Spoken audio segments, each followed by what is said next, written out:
অধ্যক্ষ মহোদয় আপুনি আচৰিত হ'ব যি মানুহে অৰুণোদয় বিৰোধিতা কৰিছে অসম মালা অসম দৰ্শনৰ বিৰোধিতা কৰিছে এইবাৰ নিজৰ বিধানসভা সমষ্টিত জিকিবৰ কাৰণে প্ৰতিটো নামঘৰতে 1.5 লাখ নগদ টকা দিছে ক'ৰ পৰা পাইছে ময়ো নাজানো 1.5 লাখ টকা নগদ দিছে আমিতো অসম দৰ্শনৰ চেক দিছো আজি যদি ক'ব লাগে জুডিচিয়েল ইনকুৱাৰী কৰিব লাগে মই ৰেডি আছো 1.5 লাখ টকা নগদ দিছে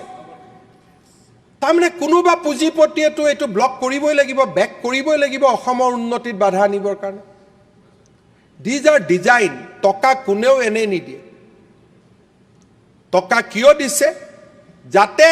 আৰ্টিফিচিয়েলি অসমৰ মানুহক আন্দোলনৰ ফালে লৈ যাব পাৰে যেনেকে আগতে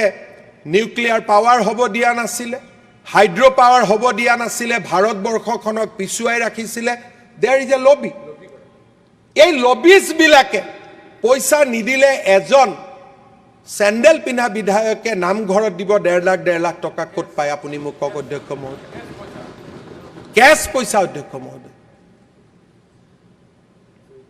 নগদ টকা আমি সাহস নকৰো অধ্যক্ষ মহোদয়